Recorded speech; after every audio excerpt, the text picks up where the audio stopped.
Chapter 24 of the Life and Adventures of Martin Chuzzlewit, by Charles Dickens. Reports progress in certain homely matters of love, hatred, jealousy, and revenge. 'Hallo, Pecksniff!' cried Mr Jonas from the parlour. 'Isn't somebody a going to open that precious old door of yours?' 'Immediately, Mr Jonas, immediately.' 'Ecod!' muttered the orphan. 'Not before it's time, neither. Whoever it is has knocked 3 times, and each one loud enough to wake the—' He had such a repugnance to the idea of waking the dead, that he stopped even then with the words upon his tongue, and said instead, 'The 7 Sleepers.' 'Immediately, Mr Jonas, immediately,' repeated Pecksniff. Thomas Pinch, he couldn't make up his mind, in his great agitation, whether to call Tom his dear friend or a villain, so he shook his fist at him pro tem. 'Go up to my daughter's room, and tell them who is here. Say silence! Silence! Do you hear me, sir?' 'Directly, sir,' cried Tom, departing in a state of much amazement on his errand. 'You'll excuse me, Mr Jonas, if I close this door a moment, will you?' said Pecksniff. 'This may be a professional call. Indeed I am pretty sure it is. Thank you.' Then Mr Pecksniff, gently warbling a rustic stave, put on his garden hat, seized a spade, and opened the street door, calmly appearing on the threshold, as if he thought he had from his vineyard heard a modest rap, but was not quite certain. Seeing a gentleman and a lady before him, he started back in as much confusion as a good man with a crystal conscience might betray in mere surprise. Recognition came upon him the next moment, and he cried, 'Mr Chuzzlewit! Can I believe my eyes? My dear sir, my good sir! A joyful hour! A happy hour indeed! Pray, my dear sir, walk in. You find me in my garden dress. You will excuse it, I know. It is an ancient pursuit, gardening. Primitive, my dear sir. Or, if I am not mistaken, Adam was the first of our calling. My Eve, I grieve to say, is no more, sir.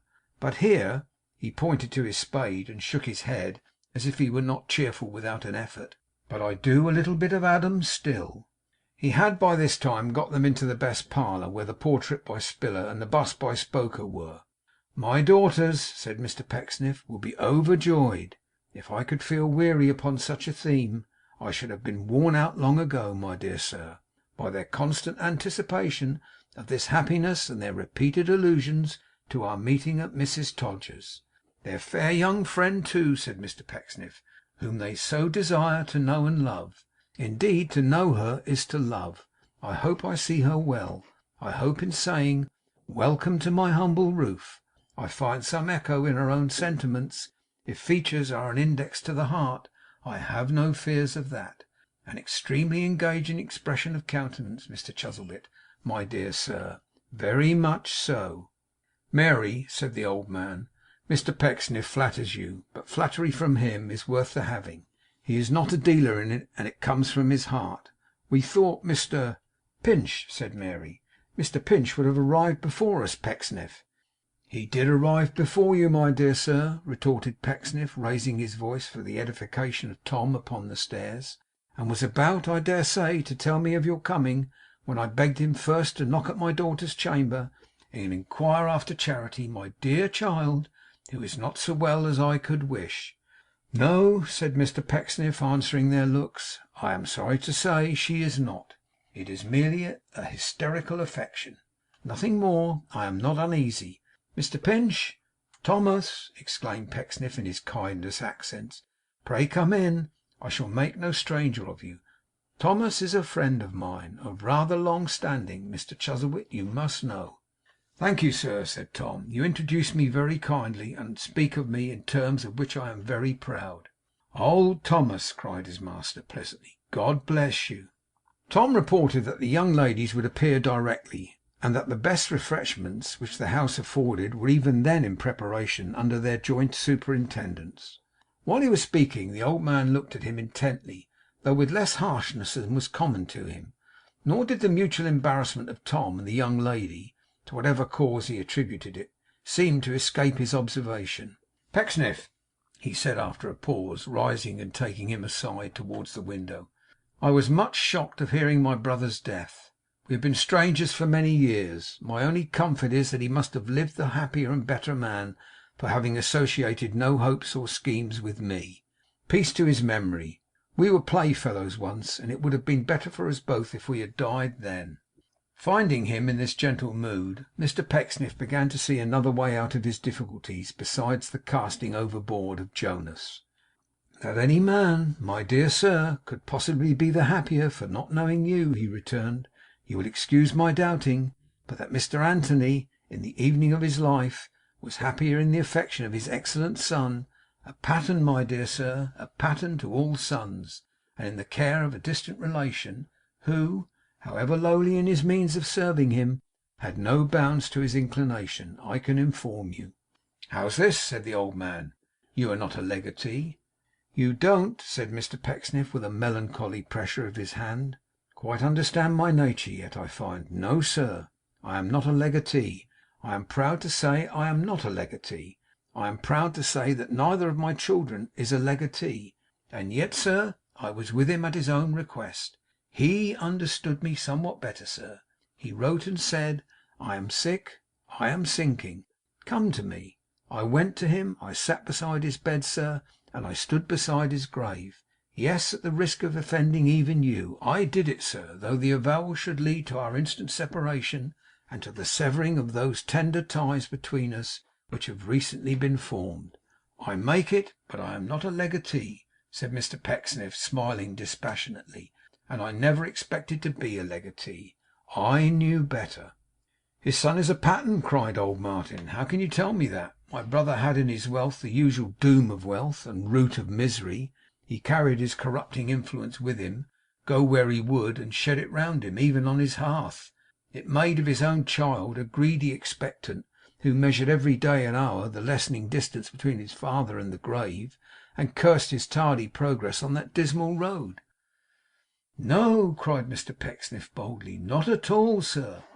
'I deny it,' Mr Pecksniff answered warmly. 'I deny it altogether. That bereaved young man is now in this house, sir, seeking in a change of scene the peace of mind he has lost.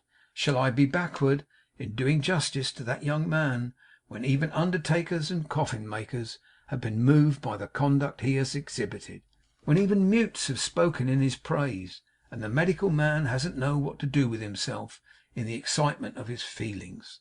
There is a person of the name of Gamp, sir, Mrs Gamp. Ask her. She saw Mr Jonas in a trying time. Ask her, sir. She is respectable, but not sentimental, and will state the fact. A line addressed to Mrs Gamp, at the Bird Shop, Kingsgate Street, High Holborn, London, will meet with every attention, I have no doubt. Let her be examined, my good sir. Strike but hear. Leap, Mr Chuzzlewit, but look.' 'Forgive me, my dear sir,' said Mr Pecksniff, taking both his hands, 'if I am warm, but I am honest, and must state the truth.' In proof of the character he gave himself, Mr Pecksniff suffered tears of honesty to ooze out of his eyes. The old man gazed at him for a moment with a look of wonder, repeating to himself, 'Here, now, in this house!' But he mastered his surprise, and said after a pause, 'Let me see him.' 'In a friendly spirit, I hope,' said Mr Pecksniff. 'Forgive me, sir, but he is in the receipt of my humble hospitality.' 'I said,' replied the old man, 'let me see him. If I were disposed to regard him in any other than a friendly spirit, I should have said keep us apart.' 'Certainly, my dear sir, so you would. You are frankness itself. I know I will break his happiness to him,' said Mr Pecksniff as he left the room, 'if you will excuse me for a minute. Gently.' He paved the way to the disclosure so very gently, that quarter of an hour elapsed before he returned with Mr Jonas. In the meantime the young ladies had made their appearance, and the table had been set out for the refreshment of the travellers. Now, however well Mr Pecksniff, in his morality, had taught Jonas the lesson of dutiful behaviour to his uncle, and however perfectly Jonas, in the cunning of his nature, had learnt it, that young man's bearing, when presented to his father's brother, was anything but manly or engaging. Perhaps, indeed, so singular a mixture of defiance and obsequiousness, of fear and hardihood, of dogged sullenness, and an attempt at enraging and propitiation, was never expressed in one human figure as that of Jonas, when, having raised his downcast eyes to Martin's face, he let them fall again, and uneasily closing and unclosing his hands, without a moment's intermission, stood swinging himself from side to side, waiting to be addressed. 'Nephew,' said the old man, 'you have been a dutiful son, I hear.' 'As dutiful sons in general, I suppose,' returned Jonas, looking up and down once more. 'I don't brag to have been any better than other sons, but I haven't been any worse, I dare say.' 'Pattern to all sons, I am told,' said the old man, glancing towards Mr Pecksniff. 'Ecod,' said Jonas, looking up again for a moment, and shaking his head, 'I've been as good a son as ever you were a brother. It's the pot and the kettle, if you come to that.' 'You speak bitterly in the violence of your regret,' said Martin, after a pause. 'Give me your hand.' Jonas did so, and was almost at his ease. 'Pecksniff,' he whispered, as they drew their chairs about the table, 'I gave him as good as he brought, He'd better look at home before he looks out of a window, I think.' Mr Pecksniff only answered by a nudge of the elbow, which might either be construed into an indignant remonstrance or a cordial assent, but which in any case was an emphatic admonition to his chosen son-in-law to be silent. He then proceeded to do the honours of the house with his accustomed ease and amiability. But not even Mr Pecksniff's guileless merriment could set such a party at their ease, or reconcile materials so utterly discordant and conflicting as those with which he had to deal. The unspeakable jealousy and hatred which that night's explanation had sown in Charity's breast was not to be so easily kept down, and more than once it showed itself in such intensity as seemed to render a full disclosure of all the circumstances then and there impossible to be avoided. The beauteous Merry, too, with all the glory of her conquest fresh upon her, so probed and lanced the rankling disappointment of her sister by her capricious airs and thousand little trials of Mr Jonas's obedience, that she almost goaded her into a fit of madness, and obliged her to retire from table in a burst of passion, hardly less vehement than that to which she had abandoned herself in the first tumult of her wrath. The constraint imposed upon the family by the presence among them for the first time of Mary Graham, for by that name old Martin Chuzzlewit had introduced her, did not at all improve this state of things. Gentle and quiet though her manner was, Mr Pecksniff's situation was peculiarly trying; for what with having constantly to keep the peace between his daughters, to maintain a reasonable show of affection and unity in his household, to curb the growing ease and gaiety of Jonas, which vented itself in sundry insolences towards Mr Pinch, and an indefinable coarseness of manner in reference to Mary, they being the two dependents, to make no mention at all of his having perpetually to conciliate his rich old relative, and to smooth down or explain away some of the 10,000 bad appearances and combinations of bad appearances by which they were surrounded on that unlucky evening. What with having to do this, and it would be difficult to sum up how much more, without the least relief or assistance from anybody, it may be easily imagined that Mr Pecksniff had in his enjoyment something more than that usual portion of alloy which is mixed up with the best of men's delights. Perhaps he had never in his life felt such relief as when old Martin, looking at his watch, announced that it was time to go. 'We have rooms,' he said, 'at the Dragon for the present. I have a fancy for the evening walk. The nights are dark just now. Perhaps Mr Pinch would not object to light us home.' 'My dear sir,' cried Pecksniff, 'I shall be delighted. Mary, my child, the lantern.' 'The lantern, if you please, my dear,' said Martin. 'But I couldn't think of taking your father out of doors to night, and to be brief, I won't.' Mr Pecksniff already had his hat in his hand, but it was so emphatically said that he paused. 'I take Mr Pinch, or go alone,' said Martin. 'Which shall it be?' 'It shall be Thomas, sir,' cried Pecksniff, 'since you are so resolute upon it. Thomas, my friend, be very careful, if you please.'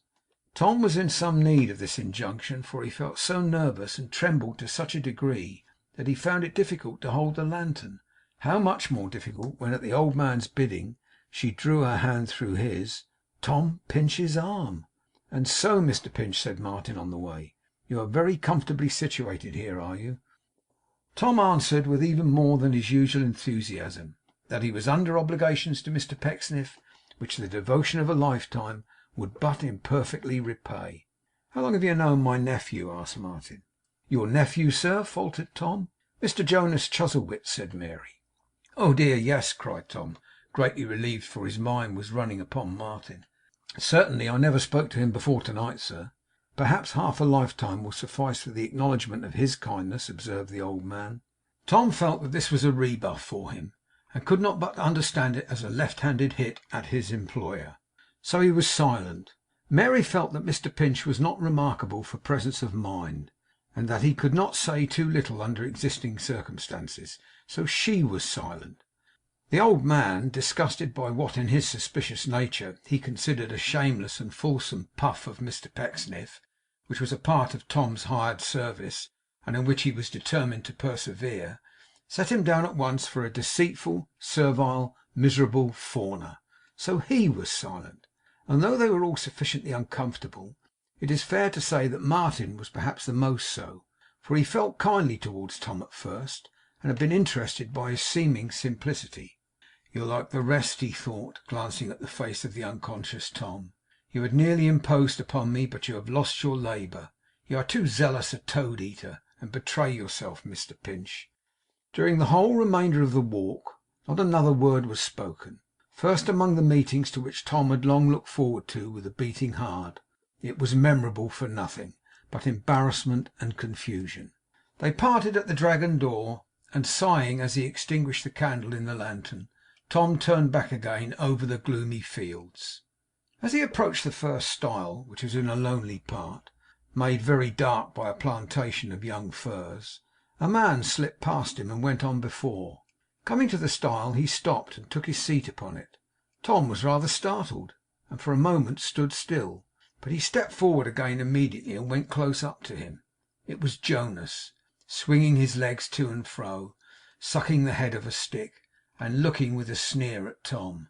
'Good gracious me!' cried Tom. 'Who would have thought its being you? You followed us, then?' 'What's that to you?' said Jonas. 'Go to the devil!' 'You're not very civil, I think,' remarked Tom. 'Civil enough for you,' retorted Jonas. 'Who are you?'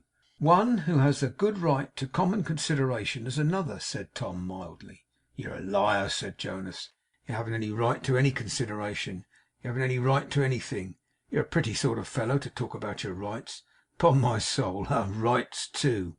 'If you proceed in this way,' returned Tom, reddening, 'you will oblige me to talk about my wrongs. But I hope your joke is over.' 'It's the way with you curs,' said Mr Jonas, 'that when you know a man's in real earnest, you pretend to think he's joking, so you may turn it off. But that won't do with me. It's too stale. Now just attend to me for a bit, Mr Pitch, or Witch, or Stitch, or whatever your name is.' 'My name is Pinch,' observed Tom. 'Have the goodness to call me by it.' 'What! You mustn't even be called out of your name, mustn't you?' cried Jonas. 'Pauper 'prentices are looking up, I think. Ecod! We manage 'em a little better in the city.' 'Never mind what you do in the city,' said Tom. 'What have you got to say to me?' 'Just this, Mr Pinch,' retorted Jonas, thrusting his face so close to Tom's that Tom was obliged to retreat a step. 'I advise you to keep your own counsel, and to avoid tittle tattle, and not to cut in where you're not wanted. I've heard something of you, my friend, and your meek ways, and I recommend you to forget 'em till I'm married to one of Pecksniff's gals, and not to curry favour among my relations, but to leave the course clear. You know, when curs won't leave the course clear, they're whipped off. So this is kind advice. Do you understand, eh?' 'Damme, who are you,' cried Jonas, with increased contempt, 'that you should walk home with them, unless it was behind 'em, like any other servant out of livery?' 'Come!' cried Tom. 'I see that you had better get off the stile, and let me pursue my way home. Make room for me, if you please.' 'Don't think of it,' said Jonas, spreading out his legs. 'Not till I choose, and I don't choose now. What! You're afraid of my making you split upon some of your babbling just now, are you, sneak?' 'I am not afraid of many things, I hope,' said Tom, 'and certainly not of anything that you will do. I am not a tale bearer, and I despise all meanness. You quite mistake me.' 'Ah!' cried Tom, indignantly. 'This is manly from one in your position to one in mine. Please to make room for me to pass. The less I say, the better.' 'The less you say,' retorted Jonas, dangling his legs the more, and taking no heed of this request. 'You say very little, don't you? Ecod, I should like to know what goes on between you and a vagabond member of my family. And there's very little in that too, I dare say.' 'I know no vagabond member of your family,' cried Tom, stoutly. 'You do,' said Jonas. 'I don't,' said Tom. 'Your uncle's namesake, if you mean him, is no vagabond. Any comparison between you and him Tom snapped his fingers at him, for he was rising fast in wrath. "Is immeasurably to your disadvantage." "Oh, indeed!" sneered Jonas. "What do you think of his dearie? His beggarly leavings, Mr Pinch?" "I don't mean to say another word, or stay here another instant," replied Tom. "As I told you before, you're a liar," said Jonas, coolly. "You'll stay here till I give you leave to go. Now keep where you are, will you?" He flourished his stick over Tom's head, but in a moment it was spinning harmlessly in the air, and Jonas himself lay sprawling in the ditch. In the momentary struggle for the stick, Tom had brought it into violent contact with his opponent's forehead, and the blood welled out profusely from a deep cut on the temple. Tom was first apprised of this by seeing that he pressed his handkerchief to the wounded part, and staggered as he rose, being stunned. "Are you hurt?" said Tom. "I am very sorry. Lean on me for a moment. You can do that without forgiving me, if you still bear me malice. But I don't know why, for I never offended you before we met on this spot." He made him no answer, not appearing at first to understand him, or to even know that he was hurt, though he several times took his handkerchief from the cut to look vacantly at the blood upon it. After one of these examinations he looked at Tom, and there was an expression in his features which showed that he understood what had taken place, and would remember it. Nothing more passed between them as they went home. Jonas kept a little in advance, and Tom Pinch sadly followed, thinking of the grief which the knowledge of this quarrel must occasion his excellent benefactor. When Jonas knocked at the door, Tom's heart beat high; higher when Miss Mercy answered it, and seeing her wounded lover, shrieked aloud; higher when he followed them into the family parlour; higher than at any other time when Jonas spoke. "Don't make a noise about it," he said. "It's nothing worth mentioning. I didn't know the road. The night's very dark, and just as I come up with Mr Pinch," he turned his face toward Tom, but not his eyes, "I ran against a tree. It's only skin deep." "Cold water, Mary, my child," cried Mr Pecksniff. "Brown paper, scissors, a piece of old linen. Charity, my dear, make a bandage. Bless me, Mr Jonas." "Oh, bother your nonsense," returned the gracious son-in-law elect. "Be of some use if you can. If you can't, get out." Miss Charity, though called upon to lend her aid, sat upright in one corner with a smile upon her face, and didn't move a finger. Though Mercy laved the wound herself, and Mr Pecksniff held the patient's head between his two hands, as if, without that assistance, it must inevitably come in half, and Tom Pinch, in his guilty agitation, shook a bottle of Dutch drops until they were nothing but English froth, and in his other hand sustained a formidable carving knife, really intended to reduce the swelling, but apparently designed for the ruthless infliction of another wound as soon as that was dressed. Charity rendered not the least assistance, nor uttered a word. But when Mr Jonas's head was bound up, and he had gone to bed, and everybody else had retired, and the house was quiet, Mr Pinch, as he sat mournfully on his bedstead, ruminating, heard a gentle tap at his door, and opening it, saw her, to his great astonishment, standing before him with her finger on her lip. "Mr Pinch," she whispered, "dear Mr Pinch, tell me the truth. You did that. There was some quarrel between you, and you struck him. I am sure of it." It was the first time she had ever spoken kindly to Tom in all the many years they had passed together. He was stupefied with amazement. "Was it so, or not?" she eagerly demanded. "I was very much provoked," said Tom. "Then it was!" cried Charity with sparkling eyes. "Yes, we had a struggle for the path," said Tom, "but I didn't mean to hurt him so much." "Not so much!" she repeated, clenching her hand and stamping her foot, to Tom's great wonder. "Don't say that. It was brave of you. I honour you for it. If you should ever quarrel again, don't spare him for the world, but beat him down and set your shoe upon him. Not a word of this to anybody, dear Mr Pinch. I am your friend from tonight. I am always your friend from this time." She turned her flushed face upon Tom, to confirm her words by its kindling expression, and seizing his right hand, pressed it to her breast and kissed it. And there was nothing personal in this to render it at all embarrassing, for even Tom, whose power of observation was by no means remarkable, knew from the energy from which she did it that she would have fondled any hand, no matter how bedaubed or dyed, that had broken the head of Jonas Chuzzlewit. Tom went into his room and went to bed, full of uncomfortable thoughts. That there should be any such tremendous division in the family as he knew must have taken place to convert Charity Pecksniff into his friend, for any reason but, above all, for that which was clearly the real one, that Jonas, who had assailed him with such exceeding coarseness, should have been sufficiently magnanimous to keep the secret of their quarrel, and that any train of circumstances should have led to the commission of an assault and battery by Thomas Pinch upon any man calling himself the friend of Seth Pecksniff, were matters of such deep and painful cogitation that he could not close his eyes. His own violence in particular so preyed upon the generous mind of Tom, that coupling it with the many former occasions on which he had given Mr Pecksniff pain and anxiety, occasions of which that gentleman often reminded him, he really began to regard himself as destined by a mysterious fate to be the evil genius and bad angel of his patron. But he fell asleep at last, and dreamed, new source of waking uneasiness, that he had betrayed his trust and run away with Mary Graham. It must be acknowledged that, asleep or awake, Tom's position in reference to this young lady was full of uneasiness. The more he saw of her, the more he admired her beauty, her intelligence, the amiable qualities that even won on the divided house of Pecksniff, and in a few days restored, at all events, the semblance of harmony and kindness between the angry sisters. When she spoke, Tom held his breath, so eagerly he listened. When she sang, he sat like one entranced. She touched his organ, and from that bright epoch, even it, the old companion of his happiest hours, incapable as he had thought of elevation, began a new and deified existence. God's love upon thy patience, Tom, who that had beheld thee for 3 summer weeks, poring through half the dead long night over the jingling anatomy of that inscrutable old harpsichord in the back parlour, could have missed the entrance to thy secret heart, albeit it was dimly known to thee?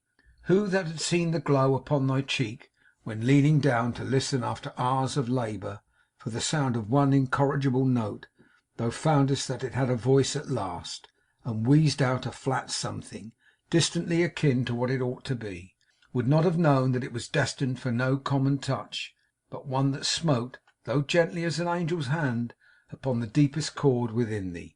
And if a friendly glance, aye, even though it were as guileless as thine own, dear Tom, could have but pierced the twilight of that evening, when in a voice well tempered to the time, sad, sweet, and low, yet hopeful, she first sang to the altered instrument, and wondered at the change, and though, sitting apart at the open window, kept a glad silence and a swelling heart, must not that glance have read perforce the dawning of a story, Tom, that it were well for thee had never begun? Tom Pinch's situation was not made the less dangerous or difficult by the fact of no one word passing between them in reference to Martin. Honourably mindful of his promise, Tom gave her opportunities of all kinds. Early and late he was in the church, in her favourite walks, in the village, in the garden, in the meadows, and in any or all of these places he might have spoken freely. But no, at all such times she carefully avoided him, or never came in his way unaccompanied. It could not be that she disliked or distrusted him, for by 1,000 little delicate means, too slight for any notice but his own, she singled him out when the others were present, and showed herself the very soul of kindness. Could it be that she had broken with Martin, or had never returned his affection, save in his own bold and heightened fancy? Tom's cheek grew red with self-reproach as he dismissed the thought. All this time old Martin came and went in his own strange manner, or sat among the rest absorbed within himself, and holding little intercourse with any one. Although he was unsocial, he was not wilful in other things, or troublesome, or morose, being never better pleased than when they left him quite unnoticed at his book, and pursued their own amusements in his presence unreserved. It was impossible to discern in whom he took an interest, or whether he had an interest in any of them. Unless they spoke to him directly, he never showed that he had ears or eyes for anything that passed. One day the lively Merry, sitting with downcast eyes under a shady tree in the churchyard, whither she had retired after fatiguing herself by the imposition of sundry trials on the temper of Mr Jonas, felt that a new shadow came between her and the sun. Raising her eyes in the expectation of seeing her betrothed, she was not a little surprised to see old Martin instead. Her surprise was not diminished when he took his seat upon the turf beside her, and opened a conversation thus: 'When are you to be married?' 'Oh dear, Mr Chuzzlewit, my goodness me, I'm sure I don't know. Not a while, I hope.' 'You hope?' said the old man. It was very gravely said, but she took it for banter, and giggled excessively. 'Come,' said the old man with unusual kindness, 'you are young, good looking, and I think good natured. Frivolous you are, and love to be undoubtedly, but you must have some heart.' 'I have not given it all away, I can tell you,' said Merry, nodding her head shrewdly, and plucking up the grass. 'Have you parted with any of it?' She threw the grass about, and looked another way, but said nothing. Martin repeated his question. 'Lor, my dear Mr Chuzzlewit, really you must excuse me. How very odd you are!' 'If it be odd in me to desire to know whether you love the young man whom I understand you are to marry, I AM very odd,' said Martin, 'for that is certainly my wish.' 'He's such a monster, you know,' said Merry, pouting. 'Then you don't love him?' returned the old man. 'Is that your meaning?' 'Why, my dear Mr Chuzzlewit, I am sure I tell him 100 times a day that I hate him. You must have heard me tell him that.' 'Often,' said Martin. 'And so I do,' cried Merry. 'I do positively.' 'Being at the same time engaged to marry him,' observed the old man. 'Oh yes,' said Merry. 'But I told the wretch, my dear Mr Chuzzlewit, I told him when he asked me, that if I ever did marry him, it should only be that I might hate and tease him all my life.' She had a suspicion that the old man regarded Jonas with anything but favour, and intended these remarks to be extremely captivating. He did not appear, however, to regard them in that light by any means, for when he spoke again, it was in a tone of severity. 'Look about you,' he said, pointing to the graves, 'and remember that from your bridal hour to the day which sees you brought as low as these, and laid in such a bed, there will be no appeal against him. Think and speak and act for once like an accountable creature. Is any control put upon your inclinations? Are you forced into this match? Are you insidiously advised or tempted to contract it by any one? I will not ask by whom. By any one?' 'No,' said Merry, shrugging her shoulders. 'I don't know that I am.' 'Don't know that you are? Are you?' 'No,' replied Merry. 'Nobody ever said anything to me about it. If any one had tried to make me have him, I wouldn't have had him at all.' 'I am told he was at first supposed to be your sister's admirer,' said Martin.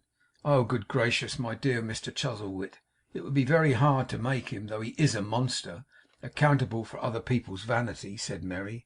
'And poor dear Cherry is the vainest darling.' 'It was her mistake, then?' 'I hope it was,' cried Merry. 'But all along the dear child has been so dreadfully jealous, and so cross, that upon my word and honour it's impossible to please her, and it's of no use trying.' 'Not forced, persuaded, or controlled,' said Martin thoughtfully. 'And that's true, I see. There is one chance yet. You may have lapsed into this engagement in very giddiness. It may have been the wanton act of a light head. Is that so?'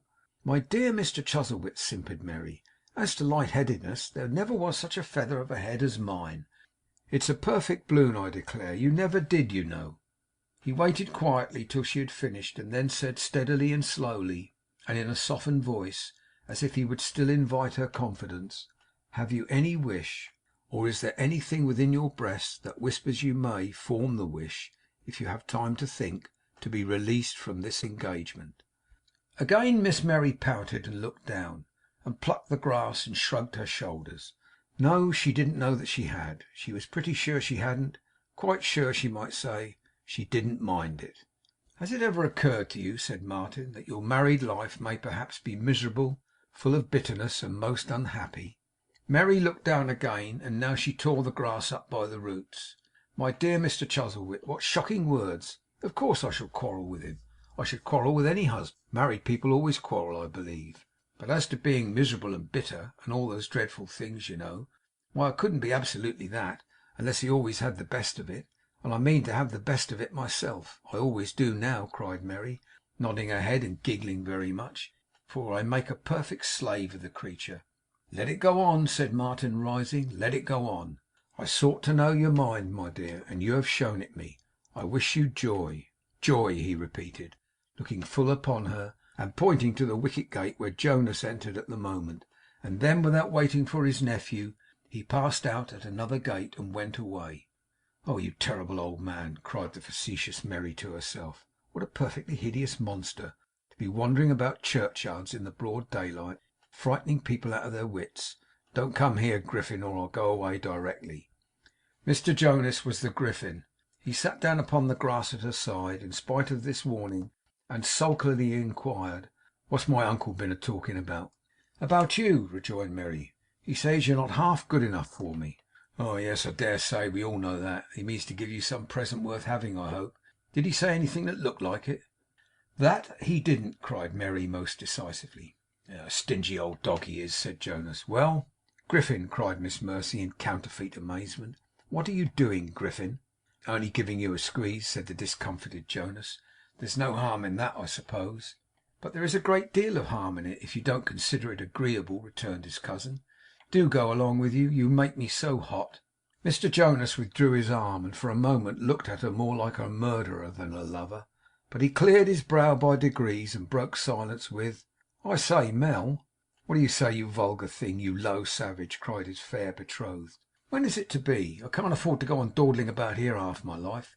I needn't tell you, and Pecksniff says that father's being so lately dead makes very little odds, for we can be married as quiet as we please down here, and me being lonely is a good reason to the neighbours for taking a wife home so soon, especially one that he knew. As to Crossbones, my uncle I mean, he's sure not to put a spoke in the wheel whatever we settle on, for he told Pecksniff only this morning that if you liked it he'd nothing at all to say. So, Mel,' said Jonas, venturing on another squeeze, 'when shall it be?' ''Pon my word!' cried Merry. ''Pon my soul, if you like,' said Jonas. 'What do you say to next week, now?' 'To next week! If you had said next quarter, I should have wondered at your impudence.'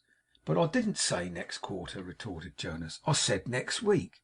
'Then, Griffin,' cried Miss Merry, pushing him off and rising, 'I say no, not next week. It shan't be till I choose, and I may not choose it to be for months. There!' He glanced up at her from the ground, almost as darkly as he had looked at Tom Pinch, but held his peace. 'No fright of a Griffin with a patcher of his eye shall dictate to me or have a voice in the matter,' said Merry. 'There!' Still Mr Jonas held his peace. 'If it's next month, that shall be the very earliest, but I won't say when it shall be till to morrow. And if you don't like that, it shall never be at all,' said Merry. 'And if you follow me about and won't leave me alone, it shall never be at all. There! And if you don't do anything I order you to do, it shall never be at all. So don't follow me. There, Griffin!' And with that she skipped away among the trees. 'Ecod, my lady,' said Jonas, looking after her, and biting a piece of straw almost to powder, 'you'll catch it for this when you are married. It's all very well now. It keeps one on, somehow, and you know it. But I'll pay you off, scot and lot, by and by. This is a plaguy dull sort of a place for a man to be sitting by himself in. I could never abide a mouldy old churchyard.' As he turned into the avenue himself, Miss Merry, who was far ahead, happened to look back. 'Ah!' said Jonas, with a sullen smile, and a nod that was not addressed to her. 'Make the most of it while it lasts. Get in your hay while the sun shines. Take your own way as long as it's in your power, my lady.' Chapter 24